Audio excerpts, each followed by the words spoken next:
Bonjour à tous, je suis ravie de vous retrouver aujourd'hui pour une nouvelle vidéo. Alors je l'attendais depuis un moment puisqu'on va parler des sorties livresques du mois de février 2021 et je vous avoue, je m'y attendais pas, mais j'ai eu énormément de mal à me restreindre en fait sur le nombre de titres, d'où le fait que j'en ai 31 à vous présenter aujourd'hui, donc on va pas tarder, je pourrais pas faire de très longs résumés, à part si vous voulez rester là toute la journée, mais ça m'étonnerait, donc on va essayer de faire assez court et concis.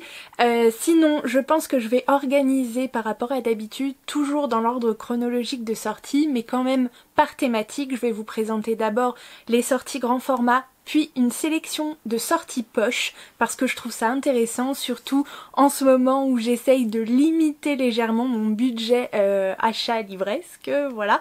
Bref, vous savez peut-être que je rentre dans un deuxième mois no buy, donc au mois de février, avec le challenge Février Tapal organisé par la booktubeuse Alex Bookin en Prada, dont je vous mets la petite page juste ici. Donc voilà, bref, on en reparlera. En tout cas, je vais finir aussi par quelques titres bande dessinée, parce que voilà, il y a quelques sorties qui me font envie malgré tout, même si elles rejoindront simplement ma wishlist pour le coup. Mais peut-être que vous aurez envie de craquer, j'ai hâte de savoir. Vous êtes prêts? On y va tout de suite. Dès le 2 février sort du coup le premier tome de Headline intitulé Les bracelets rouges de Léa Jomaé aux éditions Plume Blanche. On est ici sur un young adulte en fantaisie urbaine. On va suivre deux jeunes femmes, Alex qui est une journaliste en devenir à la recherche du scoop de sa vie et sa meilleure amie Cora qui est flic. Elles vont enquêter sur une série de meurtres qui se déroulent dans le quartier surnaturel de la ville, je ne sais pas laquelle, bref peu importe, et elles vont en fait découvrir toute une série de cadavres de jeunes femmes qui apparemment n'ont rien à voir les unes avec les autres, excepté le fait qu'elles portent au poignet un bracelet rouge. Apparemment Alex a l'air d'être plutôt liée au quartier surnaturel qu'elle a apparemment évité pendant très longtemps. Bref, voilà, il paraît qu'il faut avoir l'estomac bien accroché, mais en tout cas je trouve le pitch de départ plutôt exaltant. Le 3 février, c'est une sortie que j'attends depuis plus d'un an, donc je vous avoue qu'elle est déjà précommandée. Il y en aura deux comme ça simplement au mois de février. Il s'agit du tome 2 d'Aurora Squad, donc par J. Christophe et Amy Kaufman aux éditions Casterman. On est ici sur un roman young adulte de science-fiction, plutôt un space opéra presque. On va suivre en fait 7 têtes brûlées, 7 jeunes ados, jeunes adultes, bref, qui vivent en fait dans une académie du coup intergalactique avec des humains et des extraterrestres. Ils vont former une escouade évidemment et ça va pas tout à fait se passer comme prévu puisque le chef, du coup l'alpha de ce groupe, va en fait arriver un petit peu en retard quand il va devoir choisir les membres de son équipe, puisque en faisant une petite balade dans l'espace, il va tomber sur un vaisseau abandonné et à l'intérieur, il va découvrir une jeune fille cryogénisée depuis plus de 200 ans. À partir de là, les choses tournent plutôt à la catastrophe. Ils vont tout faire pour essayer de s'en sortir, mais ils sont pris dans une sorte de complot magistral et voilà, j'ai littéralement adoré le premier tome et j'attends avec impatience de découvrir ce que nous réserve le tome 2. Le 3 février toujours, c'est une réimpression, j'ai demandé confirmation auprès de la maison d'édition, c'est bien une réimpression du tome 2 des dossiers du Cthulhu, intitulé Sherlock Holmes et les monstruosités du Miskatonic par James Lovegrove aux éditions Brajlon. On est ici sur un roman fantastico-horrifique qui se déroule en pleine époque victorienne, vous vous en doutez, puisqu'on retrouve les personnages magistraux de Arthur Conan Doyle, soit Sherlock Holmes et le docteur Watson, plongés dans un univers un petit peu plus inquiétant encore. Bref, je n'ai pas encore découvert le tome 1 puisqu'il a été réimprimé lui aussi fin 2020 ou tout juste, enfin voilà, très dernièrement en tout cas. Le tome 2 lui aussi est réimprimé, donc c'est plutôt chouette puisque ce sont des éditions absolument magnifiques. Vous avez dû les voir dans ma dernière vidéo, en tout cas dans l'une des dernières. Bref, je vous renvoie dans le petit juste ici pour découvrir le tome 1. Donc je ne vous en dirai pas plus, mais ça promet des heures assez angoissantes. Si vous aimez du coup l'univers de Conan Doyle avec Sherlock Holmes et en même temps l'univers de Lovecraft, eh bien écoutez, c'est un combo apparemment assez magique que j'ai hâte de découvrir. On continue le 3 février avec la sortie du Grand Jeu de Benjamin Lupu aux éditions Bragelonne. On est ici sur un roman classé dans les catégories steampunk, fantasy et science-fiction. On se retrouve à Constantinople à la fin du 19e siècle et on va suivre une monte en l'air, soit une aventurière, une voleuse, du coup qui part à la recherche de sa sœur en même temps qu'elle s'apprête à voler le plus grand diamant du monde, le chat. Prise dans une aventure trépidante, notre aventurière slash voleuse hors pair, du coup va-t-elle réussir à déjouer tous les complots du grand jeu. Le 3 février, les fans du premier tome vont pouvoir découvrir enfin la suite des aventures de Eve Hoffman, donc de Joanna et Tom Fletcher, aux éditions Milan. On est ici sur une dystopie young adulte conseillée à partir de 14 ans, qui nous raconte en fait l'histoire d'un monde qui n'a connu aucune naissance de femme, enfin de fille, depuis plus de 50 ans. Jusqu'au jour où une fille, une unique fille, naît. L'avenir de l'humanité repose donc sur ses épaules. Imaginez un peu simplement la position dans laquelle elle se trouve et les attentes que chacun peut avoir pour elle. Je n'ai pas lu le premier tome, mais je sais qu'il a eu énormément bonne presse auprès de beaucoup. Il paraît que c'est vraiment un roman génial. J'avoue que j'ai un petit peu de mal à me figurer à quoi ça peut ressembler, mais honnêtement je suis assez curieuse. Le 4 février sort 12 palais de mémoire de Anna Moy aux éditions Gallimard. On est ici sur de la littérature blanche, donc un contemporain adulte, qui raconte l'histoire d'un père et de sa fille de 6 ans, Can et Tienne, qui fuient leur pays sur un bateau de pêche. Le récit alterne les deux voix, celle du père et celle de sa fille, et on comprend que les deux personnages ne vivent pas l'aventure tout à fait de la même façon. Au-delà de fuir le régime communiste qui oppresse leur pays, il y a aussi un lourd secret de famille, et tout cela est contrebalancé par la poésie du récit de la petite fille, puisque pour elle, c'est une aventure en mer, presque poétique. Je suis du coup assez émue, rien que par le pitch, honnêtement, rien que par le résumé. Je pense que ça peut être très beau et en même temps très poignant comme récit. Je pense que c'est quelque chose que j'aimerais découvrir. Le 4 février sort 8 crimes parfaits de Peter Swanson aux éditions Gallmeister. On est ici sur un policier qui nous promet de nous triturer à fond les méninges. On va suivre un libraire spécialisé en romans policiers qui s'appelle Malcolm Kershaw et qui un jour reçoit la visite d'un agent du FBI, ou plutôt d'une agent du FBI, qui en fait vient solliciter son aide pour enquêter sur une série de crimes dont l'un fait écho à un roman du coup d'Agatha Christie et un autre qui fait écho à un accident cité dans un roman de James Cain. D'autant plus que Malcolm, 15 ans plus tôt, a publié un article sur un blog qui s'appelait 8 crimes parfaits, dans lequel il citait notamment ces deux crimes-là, et on se dit que potentiellement l'assassin s'inspirerait peut-être de son écrit. Donc ça commence à craindre un petit peu, on sent l'angoisse monter légèrement chez Malcolm puisque l'assassin risque de ne pas être trop loin. Bref, il paraît que c'est un roman policier extrêmement malin qui risque de nous faire pas mal triturer les méninges et notamment autour de la question de le crime parfait existe-t-il. Le 4 février toujours sort Filles uniques d'Anne Loyer aux éditions Slalom. On est ici sur un roman ado conseillé à partir de 12 ans qui va nous raconter l'histoire en Chine d'une jeune fille, Yin Yin, je crois, au niveau de la prononciation c'est pas du tout sûr que ce soit ça, je m'en excuse, du coup qui vit sa vie, qui est fille unique, donc vous vous rendez bien compte que les parents en attendent beaucoup.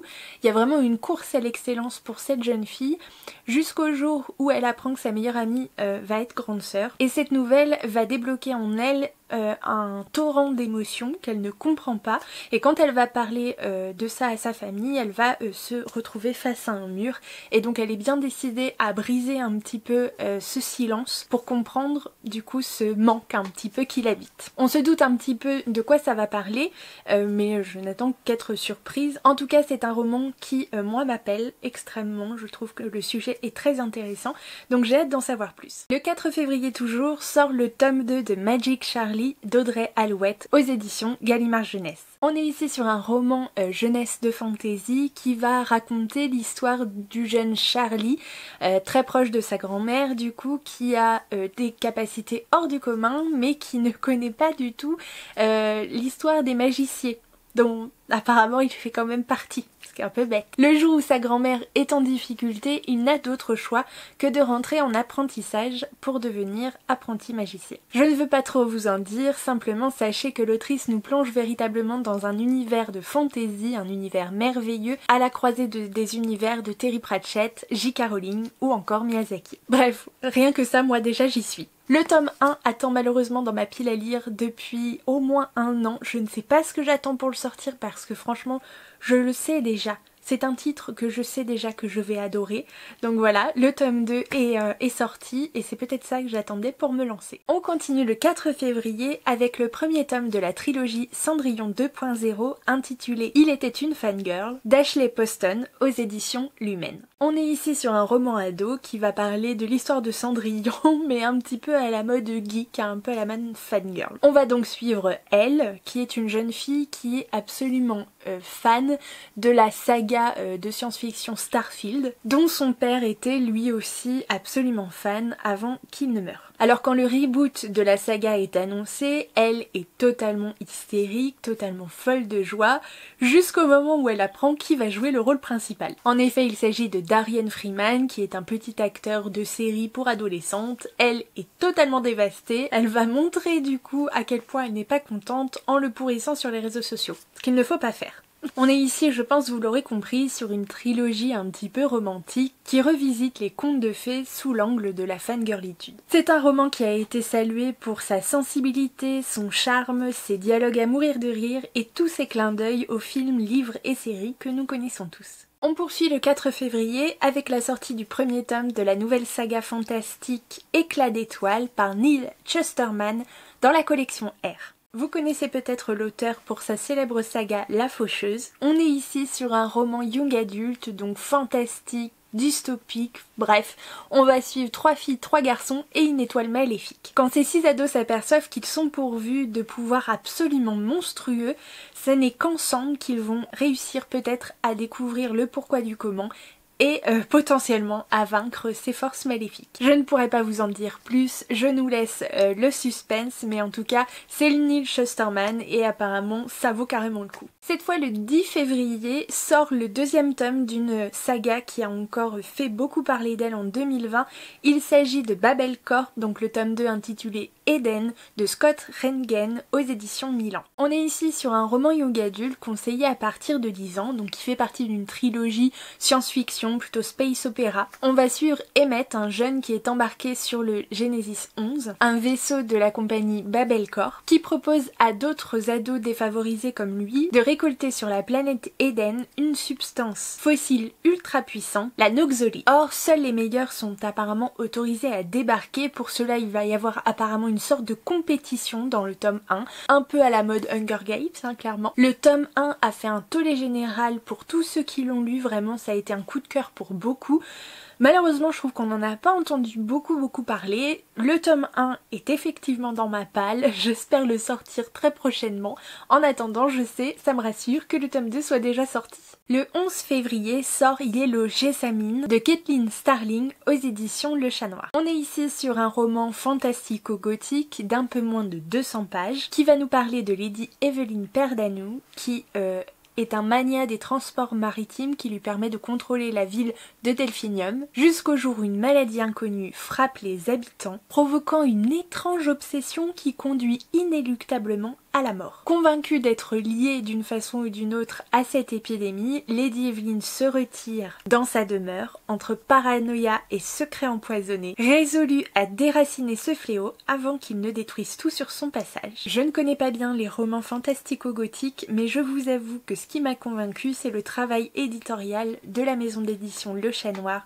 Vous pouvez regarder cette couverture absolument magnifique et je vous invite à aller traîner sur leur site du coup internet, puisqu'il y a beaucoup de beaux ouvrages à découvrir. On poursuit le 11 février avec la sortie du livre 1 de la Révolte des Dragons d'Angie Sage aux éditions Gallimard Jeunesse. Dans ce roman jeunesse de presque 400 pages conseillé à partir de 10 ans, on va suivre tout d'abord dans notre Londres actuel, Cyrine, 12 ans, qui voit sa maman se faire hospitaliser. Elle trouve notamment du réconfort dans les histoires concernant les dragons que sa maman lui racontait petite. Pendant ce temps, dans un monde parallèle, on va suivre deux orphelins, Ali et Joss, qui travaillent au service de la famille Lennox, dresseurs de dragons. Cependant, dans leur monde, les ressources naturelles sont presque épuisées et pour maintenir l'équilibre précaire entre hommes et dragons, il va falloir les puiser ailleurs et notamment peut-être dans le monde de Cyrine. Le 18 février sort le tome 2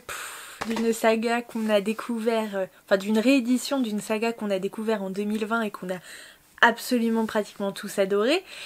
Il s'agit donc de Anne d'Avonlea, le tome 2 à la suite de Anne de Green Gables par Lucy Maud Montgomery, sorti chez Monsieur Toussaint Louverture. Regardez-moi ce classique dans une édition absolument magnifique en hardback qui est juste somptueuse et qui met en avant un récit absolument poignant de cette petite fille du coup envoyée par erreur dans une famille, dans une fratrie en fait chez Matthew et Marilla Cuthbert qui sont un frère et une sœur assez vieillissants qui ont la ferme de Green Gables, donc des pignons verts, la maison des pignons verts, et qui en fait pour avoir un peu d'aide avaient demandé à adopter dans un orphelinat un garçon. Simplement une erreur s'est produite et c'est Anne qui a été envoyée chez eux.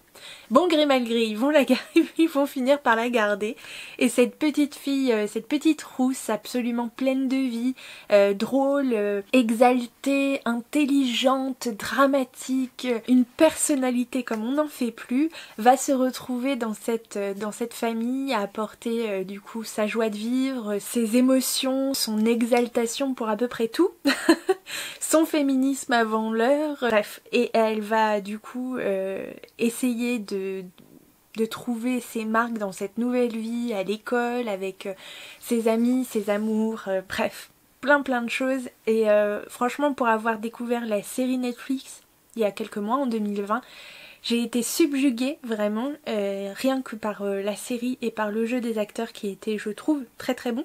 J'ai vraiment hâte de me plonger dans la lecture du premier tome, donc Anne de Green Gables, et je suis ravie de savoir que le tome 2 sera d'ores et déjà disponible à partir du 18 février. On enchaîne le 18 février avec la sortie d'Easy Nobody d'Anne Noyer chez Gulfstream dans la collection Echo. On va suivre le parcours chaotique d'une jeune fille brillante qui peine à s'intégrer du coup dans son nouveau lycée, car oui, Izzy est une fille très intelligente qui ne va pas subir un harcèlement comme on l'entend, en tout cas voilà, qui va se retrouver face à des camarades qui ne sont pas forcément hostiles mais qui du coup vont gentiment la surnommer Nobody et totalement ignorer son existence, qui est un châtiment, non que je fasse une comparaison entre les différents châtiments, mais qui est un châtiment absolument horrible aussi à vivre. Dans certaines sociétés du coup anciennes, la marque de non-respect la plus éminente, c'était celle-ci, c'était celle d'effacer toute trace du coup de personnes plus ou moins célèbres du coup en faisant voilà comme si elles n'avaient jamais existé. Ça c'était le pire affront en fait, le pire déshonneur qu'on pouvait faire à quelqu'un, c'était celui-ci. Donc je suis assez curieuse en fait de découvrir comment cette facette du comportement humain peut être et notamment ici adolescent peut être du coup traitée par l'autrice. Je trouve que c'est un sujet dont on ne parle pas, enfin en tout cas je n'ai pas lu d'autres livres en tout cas qui en parlent, donc je suis vraiment très curieuse de voir ça parce que c'est quelque chose voilà qu'on peut ne pas relever parce que en effet c'est un comportement qui n'est pas somme toute agressif comme on l'entend, qui n'est pas violent comme on l'entend physiquement, mais c'est extrêmement violent psychologiquement de se retrouver totalement invisible aux yeux des autres. Et voilà, j'ai vraiment hâte de voir comment l'autrice a traité ce sujet dans ce roman. Le 24 février sort la prochaine sortie très attendue des éditions de Saxus. Il s'agit des Saisons de la Tempête par Elle Cosimano. On est ici sur un roman young adulte de fantasy évidemment, dans lequel on va suivre notamment Jack qui lors d'une longue et froide nuit va se voir attribuer un choix à faire, celui de mourir ou celui de vivre éternellement selon les anciennes règles magiques magique de Gaïa. Jack a donc choisi de vivre, il est ainsi devenu un hiver, soit une incarnation physique et immortelle de la saison sur Terre. Il rentre donc dans un cycle meurtrier où chaque nouvelle saison doit tuer la précédente, sauf que quand il tombe sur Fleur qui représente elle le printemps, ils vont tomber amoureux et vont essayer d'échapper à ce cycle meurtrier. Seulement on n'échappe pas à son créateur comme ça. Pourquoi pas, je vous avoue que je suis d'assez près les sorties de Saxus puisque elles font extrêmement envie dans le genre du roman young adulte de fantasy évidemment. Après, j'attends de voir ce que ça donnera. En tout cas, voilà, c'est quand même une sortie assez alléchante. Le 24 février toujours sort Missouri 1627 de Jenny Hendricks et Ted Kaplan aux éditions Page Turner, donc chez Bayard. On est ici sur un roman young adulte qui va parler notamment de grossesse, d'avortement, de road trip, de meilleurs amis, etc., etc. Je ne vous ferai pas un pitch complet, mais honnêtement, ça a l'air très intéressant. Toujours le 24 février, on va voir apparaître la sortie de Dragons et Mécanismes, le nouveau titre d'Adrien Thomas, aux éditions Rajo. Ce roman jeunesse fantasy steampunk n'est pas la suite directe du titre Engrenage et sortilège, dont on connaît bien du coup l'histoire, mais apparemment est tiré un petit peu du même monde. On va suivre un voleur notamment et une archiduchesse, prête à tout pour récupérer son trône, dans un monde qui mêle magie, ingénierie mécanique et dragon. On enchaîne le 24 février avec la nouvelle sortie de Marie Pavlenko intitulée Bientôt minuit aux éditions Flammarion. Dans ce roman contemporain, on va rencontrer Emma et Lucien qui se sont aimés en secret pendant des années et qui se sont promis de vieillir ensemble si un jour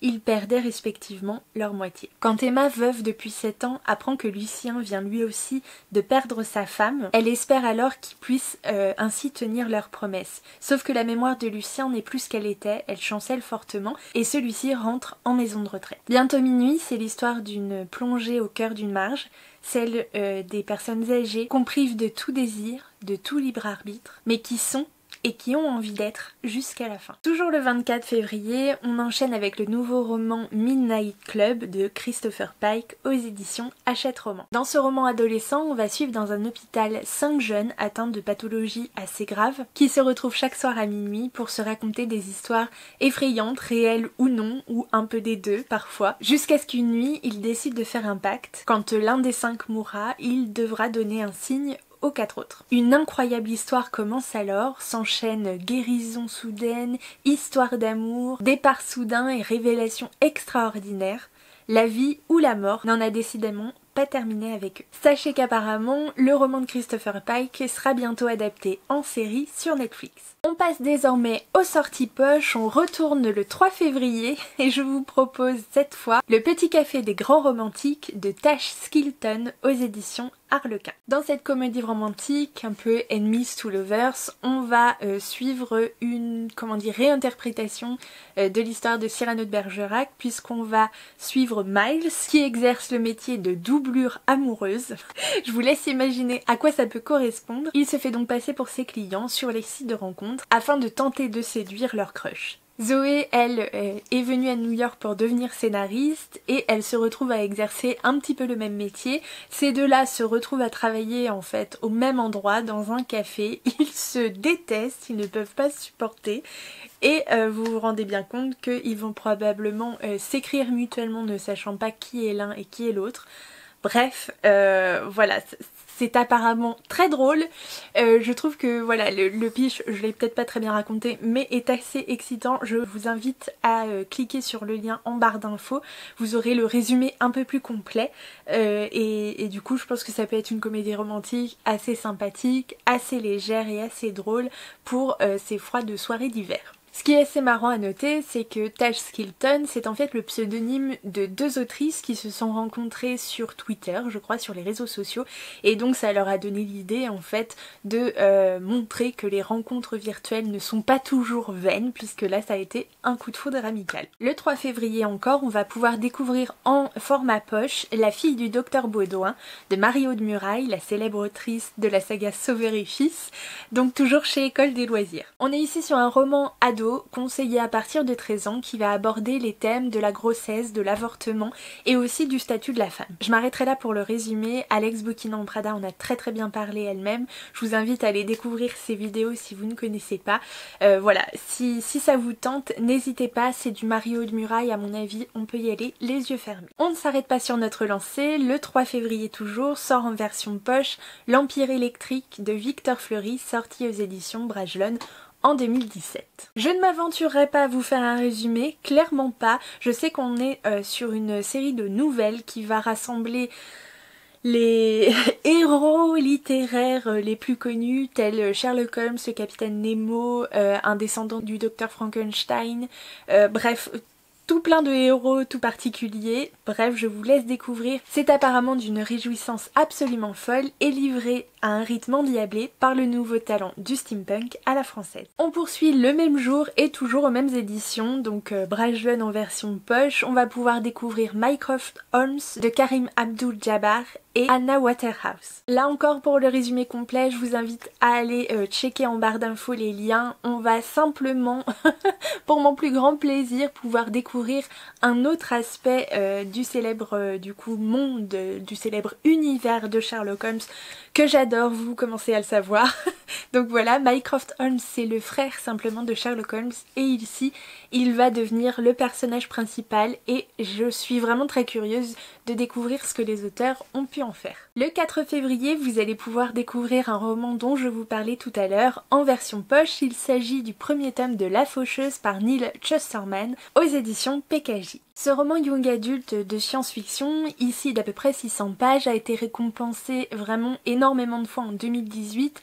D'ailleurs, il y a une adaptation prévue par les studios Universal. Elle a fait un nombre incroyable d'adeptes, donc si vous ne l'avez pas encore découverte, c'est probablement le moment. Le 10 février cette fois sort une nouvelle édition en version poche absolument magnifique des âmes croisées du célèbre auteur jeunesse Pierre Bottero chez Rajo. On est ici sur un roman junior de fantasy, conseillé dès 9 ans, qui a fait beaucoup parler de lui à sa sortie forcément, qui est extrêmement aimé des fans de Pierre Bottero, et cette édition est absolument superbe. On est sur un roman initiatique avec de la magie. Bref, personnellement je n'ai pas encore découvert la plume de Pierre Bottero, mais je me dis que cette version poche absolument superbe, en plus cela ne gâche rien, me permettrait peut-être de découvrir enfin cet auteur. On repart le 17 février avec la sortie poche du premier tome de la Croisade éternelle intitulé La prêtresse esclave de Victor Fleury aux éditions Le Livre de Poche. Là encore je crois que mon résumé ne ferait pas honneur au roman. Sachez simplement que dans un empire millénaire, on va suivre la prêtresse Nisaba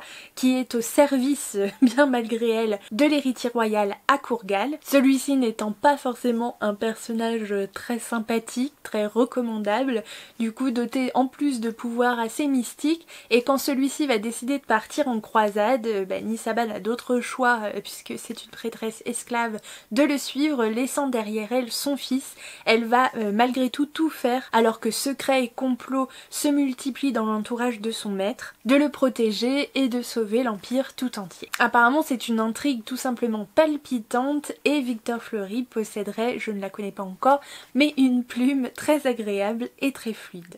Le 17 février sort en version poche The Wicked Deep, qu'on a découvert l'année dernière aussi, il me semble en 2020 ou fin 2019, de Sheer Earnshaw, pardon pour l'accent, aux éditions Rajo Poche. On va parler de sorcières, de malédictions, de vengeance, bref, tout un petit panel très sympathique. J'avoue que à sa sortie, le titre m'avait fait beaucoup de l'œil et je suis ravie du coup qu'il puisse sortir en version poche pour tous les portefeuilles maintenant. On passe maintenant aux deux derniers titres et ce sont des titres bande dessinée. Je voulais vous parler le 3 février de la sortie du grimoire d'Elfie dont le tome 1 s'intitule L'île presque de Christophe Arleston, Audrey Alouette et Minnie Ledvin aux éditions Draco. On est ici sur une BD jeunesse fantastique. On va suivre notamment les deux sœurs Elfie et Magda qui vivent depuis la mort de leur mère chez une tante acariâtre jusqu'au jour où leur sœur aînée revient de Londres avec un bus anglais qu'elle a transformé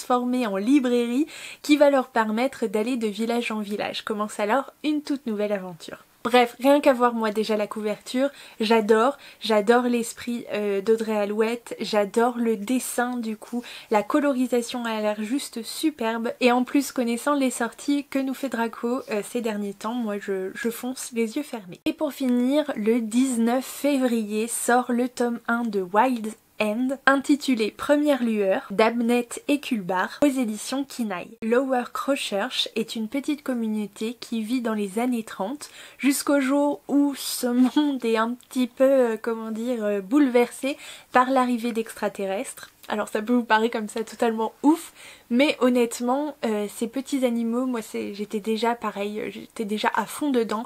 Le travail graphique a l'air somptueux et je ne veux pas du tout en savoir plus sur le résumé, pardon, mais je vous laisserai cliquer en barre d'infos parce que je veux me plonger absolument voilà, sans a priori dans cette histoire qui a l'air juste superbe. Je sens que je vais être conquise, voilà. On en reparle très très bientôt. Voilà, c'est tout. C'est enfin tout pour les sorties de février 2021. Je vous avais prévenu, il y a tellement de titres, alors pour le coup très différents, on est d'accord. Il y a du jeunesse, du young adulte, de l'adulte, du contemporain, de la fantasy, du fantastique, de l'horrifique, de la BD, bref, tout un panel de choses, voilà, assez merveilleux je trouve. Ce mois de février est très très... prolifique en tout cas, en chouette sortie, en tout cas en chouette sortie qui donne envie. Je vous avoue que je vous ai aussi mis une sélection de poches, ce que je ne faisais pas forcément d'habitude, mais je trouve que c'est aussi intéressant. Alors certes on a tous une attirance particulière pour les grands formats, mais un livre reste un livre quand même. L'histoire qu'on découvre à l'intérieur et les merveilleux voyages qu'on fait avec, voilà, avec un poche, c'est tout aussi merveilleux. Donc pour le budget, c'est aussi intéressant, donc c'est quand même à checker. Ça permet de découvrir malgré tout des histoires qu'on ne se serait pas permises. Donc voilà, je trouve que c'est intéressant aussi. J'espère que ça vous a plu, j'espère que vous allez bien. On se retrouve très très très vite, probablement dans quelques jours sur la chaîne pour un nouveau format que je vais vous proposer, probablement un format vlog. J'espère que ça vous plaira, j'espère que vous serez au rendez-vous. En attendant, je vous souhaite une très belle fin de semaine, je vous fais plein de gros bisous, je vous embrasse, à très bientôt.